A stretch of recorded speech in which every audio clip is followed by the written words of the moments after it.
It's just pretty funny, the humor that really gets me is stuff that I haven't seen before. A lot of times in the league community, I feel like memes can get repeated a lot.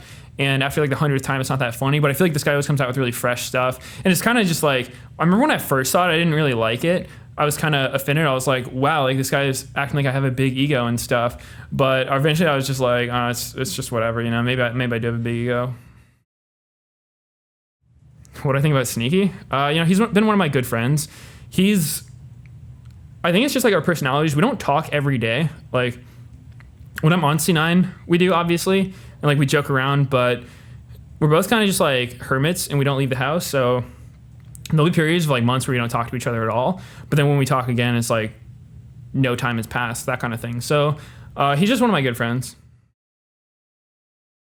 The atmosphere on C9, it's pretty good. I think that I never really like got along with mid laners on C9. Like me and Hai would butt heads a lot, and me and Jensen kind of did too.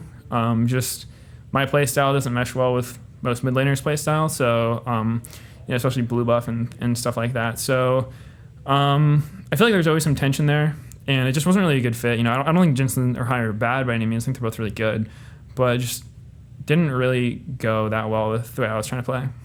So what about now with P1? P1's actually pretty interesting because it's a nice situation for me because there's zero pressure on me to perform, and I feel like the whole team is just really supportive of me. Like I came in here saying, oh, by the way, guys, I haven't really played any league at all for a while, and they're like, oh, okay, just do your best, just do your thing, and we'll try to help you out. And I was like, okay, seems good. So I just kind of did what I thought was best, and I didn't play perfectly this weekend, but it worked out. I think that the other teams probably underestimated me a bit. They were like, oh, this team is falling apart. They're bringing in a last-second sub who doesn't play League. So I think a lot of my ganks worked that maybe otherwise wouldn't have if people were more respectful of it. So I think that going forward, the next weeks I'm subbing in probably will be harder, but I'm glad it worked out. That is super hard to say because right now I'm actually still like in this phase where I don't think I can go back to like the hardcore grind of League because in the past as a pro, I think it takes a lot of dedication to do it. And lately I've honestly been taking like a pretty big break from League, just been playing other games like WoW and stuff.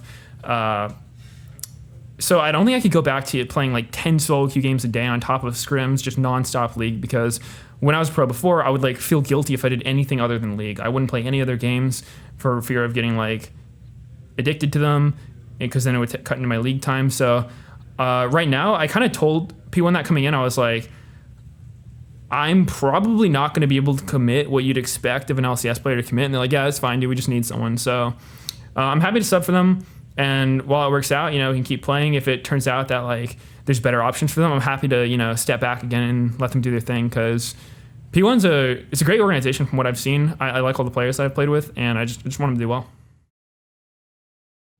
I think that going on Reddit was a huge mistake for me in my career because, coming into the scene, wasn't really any expectations of me. I was just playing for fun.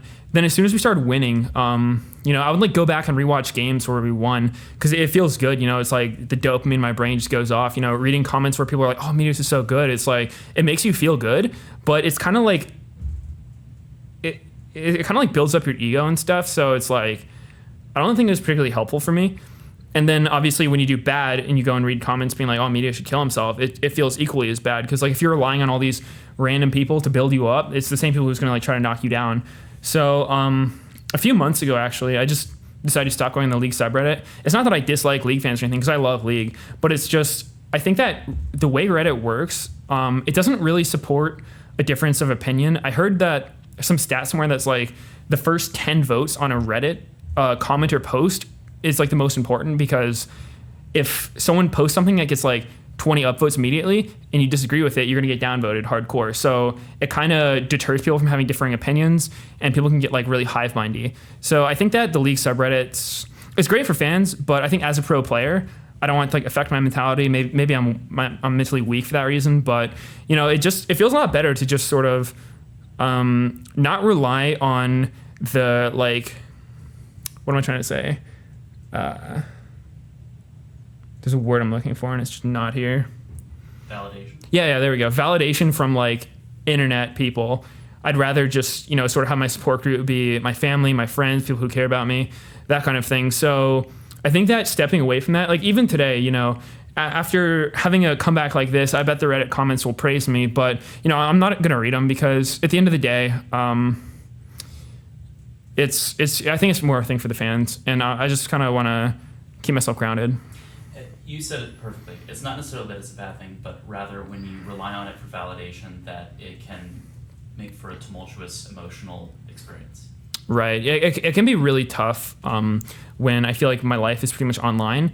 And there have been phases where like I can't even go on my Twitter mentions. I can't go on Reddit. Like I'll be reading a random Reddit thing that's not even the leak subreddit. It's just like Meteos shit. And I'm like, wow, that's fucked up. So, I'm just trying to stay away from it. And I feel like my overall happiness level has been better.